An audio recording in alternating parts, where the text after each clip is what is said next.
Halo guys, apa kabar kalian? Mimin harap kalian baik-baik aja. Di video kali ini, kita akan melanjutkan pembahasan Manhwa, Raja Kultivasi part ke-95. Seperti biasa bagi kalian yang baru aja mampir di channel ini, jangan lupa untuk tekan tombol subscribe, like, dan juga komen. Dan bagi kalian yang baru aja nonton video ini, ada baiknya kalian tonton dulu video part sebelumnya agar ceritanya nyambung. Link videonya sudah Mimin cantumkan di deskripsi video ini, atau kalian bisa cek di playlist. Tanpa berlama-lama, mari kita bahas tuntas. Cerita kita lanjutkan.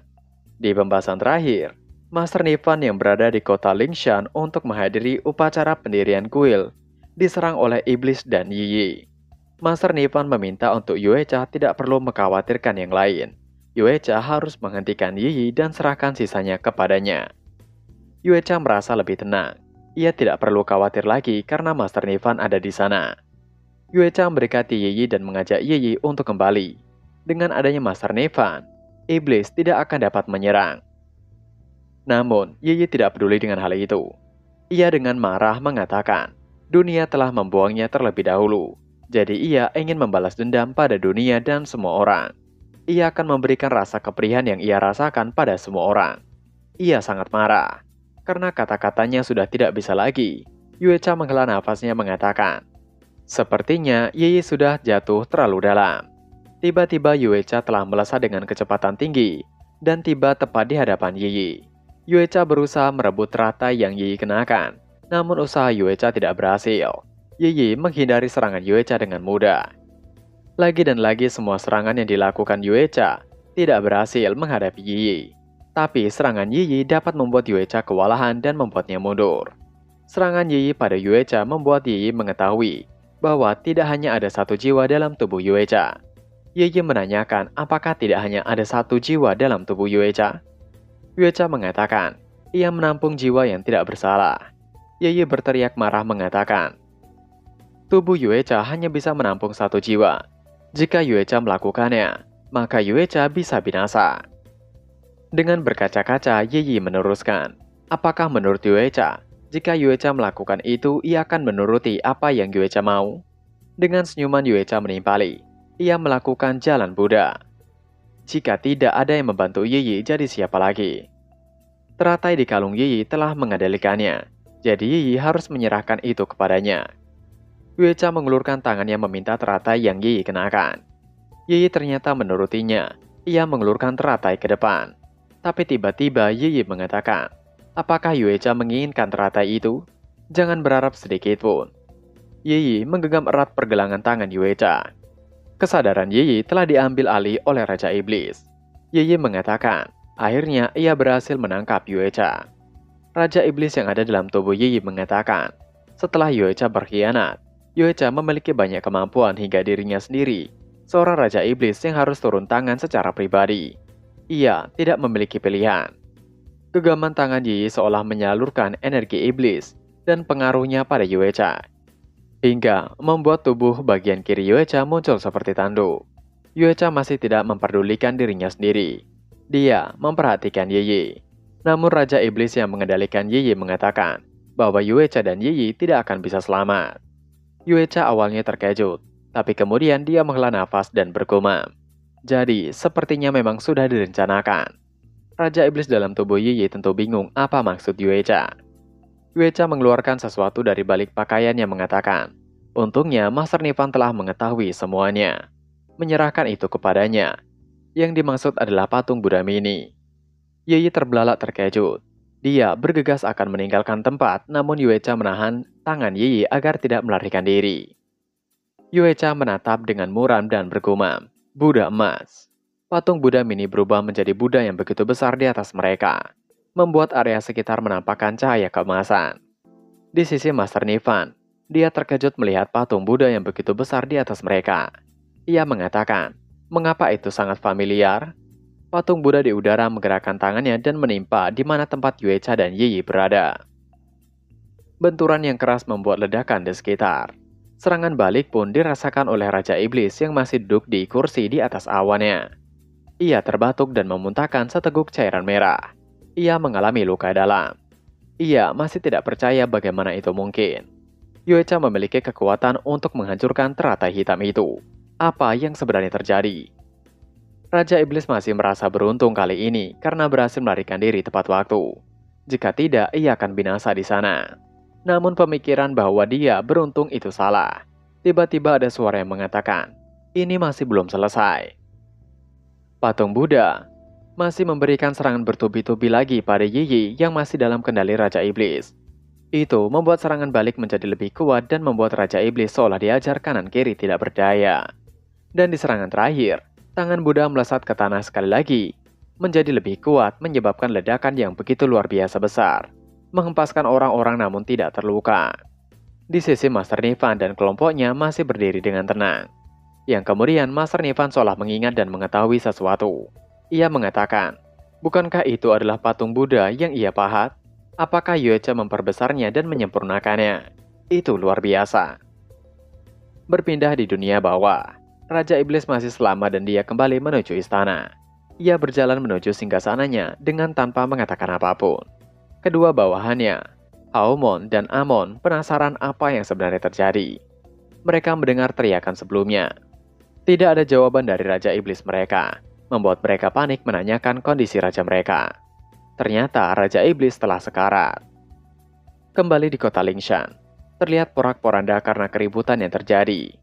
Dari balik reruntuhan, terlihat penjaga dunia bawah putih Ona dan penjaga dunia bawah hitam Oni tengah berdebat apa yang mereka harus lakukan. Di sisi Yuecha, ia terlihat tengah menggendong Yi yang tidak sadarkan diri. Yuecha yang melihat adanya penjaga Ona dan Oni menanyakan, apakah mereka datang untuk mengambil jiwa? Yang dimaksud adalah jiwa Yi. Penjaga Ona mengatakan jika Yuecha tidak menentangnya.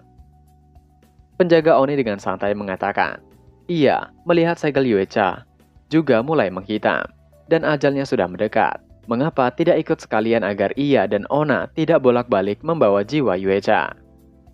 Penjaga Ona panik karena Oni terlalu terang-terangan dan memintanya untuk tidak berbicara lebih banyak. Yuecha meletakkan tubuh Yi dengan mengatakan, ia tidak bisa pergi sekarang. Ia masih memiliki hal yang harus ia lakukan. Yuecha mengeluarkan avatar miliknya atau klon untuk menemani Yi. Penjaga Ona dan Oni tidak bisa menolak permintaan itu, jadi mereka akan melakukannya. Setelah Yuecha pergi meninggalkan mereka, penjaga Ona duduk dan memeriksa avatar Yuecha, yang kemudian dia terkejut mengatakan, ada yang salah dengan avatar itu. Berpindah pada Master Nivan yang duduk dan di depannya ada bayangan hitam bawahan Raja Iblis. Bayangan hitam mengatakan untuk Master Nivan tidak ikut campur. Urusan itu antara Raja Iblis dan agama Buddha. Dalam hati bayangan hitam mengutuk kesal karena dirinya ditinggal sendirian. Master Nivan menyipit ketika mengatakan, Iblis menyebar bencana bagi manusia. Bagaimana dirinya sebagai manusia bisa berdiam diri dan hanya menonton? Master Nivan bergumam lirih. Andai saja ia seorang kultivator, ia akan menghabisi mereka semua. Namun sayang ia hanya manusia biasa. Walaupun suara Master Nivan lirih, bayangan hitam masih mendengarnya. Ia tidak percaya dengan apa yang Master Nivan katakan. Kemudian bayangan hitam memanggil Master Nivan dan menyodorkan sebuah harta roh. Tidak bisa dihancurkan dan dapat mengikis jiwa. Ia akan memberikan itu kepada Master Nivan. Master Nivan melirik dengan malas mengatakan, apakah bayangan hitam mencoba untuk menyuapnya? Bayangan hitam menjadi lebih ketakutan dan memohon ampun. Master Nivan meminta untuk bayangan hitam tidak meremehkan orang lain. Bayangan hitam telah menghinanya. Namun Master Nivan tidak terlalu memperdulikan itu lagi. Ia mengayunkan tangannya mengatakan, jika bayangan hitam tidak pergi, maka jangan salahkan dirinya akan bersikap kasar. Bayangan hitam mengatakan ia mengerti. Ia akan segera pergi dan tidak akan pernah muncul lagi. Bayangan hitam segera melarikan diri dari hadapan Master Nivan. Bayangan hitam kembali pada rekannya dengan panik. Rekannya menanyakan mengapa bayangan hitam terlalu takut pada manusia biasa itu. Mengapa tidak langsung menghabisinya? Bayangan hitam meminta untuk menunggu. Ia akan mengkonfirmasinya pada Raja Iblis sebelum membuat keputusan. Bayangan hitam mengeluarkan bola hijau yang merupakan alat komunikasi menghubungi Raja Iblis. Namun untuk beberapa waktu tidak ada jawaban dari Raja Iblis. Tapi pada akhirnya tersambung dan yang menerima bukanlah Raja Iblis, melainkan bawahannya. Suara teriakan panik terdengar, namun bayangan hitam tidak peduli dan mengatakan bahwa ada orang kuat di dunia, apa yang harus mereka lakukan. Suara dari alat komunikasi mengatakan bahwa Raja Iblis sudah binasa. Dia ditemukan terduduk di singgasana dengan tubuhnya yang dingin. Sekarang saatnya mereka melakukan kremasi dan meminta untuk bayangan hitam kembali dan melihatnya sendiri. Bayangan hitam semakin panik dan keringat dingin. Ia melirik ke arah Master Nivan dan bergumam, "Bagaimana bisa? Raja Iblis baru saja kembali dan bagaimana bisa binasa? Mungkinkah itu ulah dari manusia kuat itu?" Dalam pandangan bayangan hitam, Master Nivan dan orang-orangnya seperti mengeluarkan tekanan mengerikan yang siap memangsanya. Karena tidak ingin menanggung akibatnya, bayangan hitam memerintahkan pasukan iblisnya kembali ke dunia bawah secepat mungkin. Tanpa menunda lagi, pasukan iblis kembali ke dunia bawah dengan ketakutan. Master Nivan yang melihat iblis melarikan diri mengatakan, ia tidak menyangka para iblis akan takut padanya. Para iblis memang benar-benar bodoh. Tiba-tiba datang Yuecha mendekati Master Nivan. Master Nivan menoleh untuk melihat keadaan Yuecha. Yuecha berterima kasih berkat bantuan dari Master Nivan. Kota Lingshan tidak hancur. Yuecha berterima kasih atas semua yang Master Nivan telah lakukan kepadanya. Mengajarinya Buddha dan mengajarinya berkhotbah, bahkan menyelamatkan hidupnya. Kebaikan Master Nivan melampaui langit dan bumi. Hanya saja yang ia khawatirkan adalah ia tidak memiliki cara untuk membalas kebaikan yang telah Master Nivan lakukan untuknya selama ini. Master Nivan seolah mengetahui apa yang dimaksud oleh Yuecha, namun dia tidak bisa mengatakan apapun. Tiba-tiba seorang biksu cilik datang dengan berlari memanggil Yuecha. Biksu cilik mengatakan bahwa para kultivator dan senior biksu yang lain telah pergi. Ia harap Yuecha tidak pergi juga. Biksu cilik menangis dan memohon untuk Yuecha tetap tinggal. Yuecha mengatakan, identitasnya yang masa lalu yang ia miliki pasti akan menyebar ke seluruh dunia. Wajar jika semua orang pergi. Yuecha menoleh ke arah Master Nivan dan menjelaskan bahwa batas tubuhnya telah tiba, dan sekarang ia dapat meletakkan dasar ajaran Buddha kembali kepada Master Nivan, sehingga ia akan dapat beristirahat dengan tenang. Master Nivan terdiam tidak bisa mengatakan apapun. Yuecha juga tidak bisa berbuat banyak. Ia memberi hormat pada Master Nivan dan mengucapkan salam perpisahan. Semua orang terdiam memandang Yuecha. Dengan perlahan Yuecha melayang di udara. Sebuah teratai emas muncul di bawah kakinya seolah menompang tubuhnya. Biksu kecil berusaha mengejar Yuecha dengan berlari. Tangisan bocah biksu itu tidak bisa ditahan lagi. Dia memohon untuk Yuecha tidak pergi. Yuecha melakukan mudra ketika tubuhnya perlahan sirna dan mengatakan, ia telah melakukan banyak dosa. Jadi, ia dengan sukarela akan pergi dan memasuki 100 reinkarnasi untuk menebus dosa-dosanya.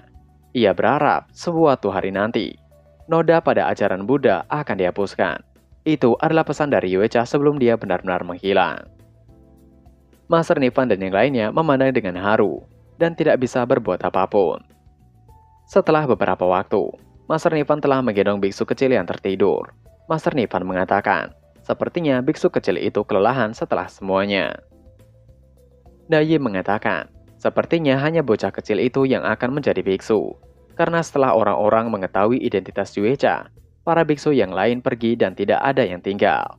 Master Nivan memandang biksu kecil di gendongannya mengatakan, dia masihlah seorang bocah yang belum tahu tentang dunia. Bocah itu satu-satunya yang tersisa di Kuil Lingshan. Pasti akan sulit baginya nanti. Tiba-tiba Putri Tujuh memanggil Master Nivan dan menunjukkan bahwa kamar biksu kecil ada di dekat reruntuhan. Master Nivan menuju suatu rumah dan memasukinya. Master Nivan meletakkan biksu kecil di ranjang dengan bergumam, semoga biksu kecil bisa kuat dengan apa yang terjadi hari ini. Master Nivan melihat ke samping dengan sedikit keterkejutan terlihat di pupil matanya. Yang dia lihat adalah sebuah papan yang terdapat tulisan di permukaannya. Master Nivan menyadari, itu adalah dharma yang dipelajari biksu kecil bukan? Putri Tujuh menyadari bahwa itu masih tidak lengkap. Master Nivan tidak mengatakan apapun dan hanya mengusap lembut kepala bocah itu dengan senyuman menyiratkan sesuatu. Setelah itu, Lingzu dan Putri Tujuh berpamitan pada Huo Feng dan Dayi, karena mereka berdua memiliki tugas yang diberikan oleh Master Nivan. Huo Feng dan Dayi berterima kasih dan meminta bantuan pada mereka untuk melakukannya dengan baik. Keduanya segera pergi meninggalkan kota Lingshan. Huo Feng menanyakan keberadaan Master Nivan. Menurut Dayi, Master Nivan masih dalam kamar biksu kecil. Karena Master Nivan memiliki hadiah kecil yang akan dia berikan kepada biksu kecil itu. Di dalam, Master Nivan tengah menggoreskan kuasnya pada sebuah papan kecil kayu dengan tenang.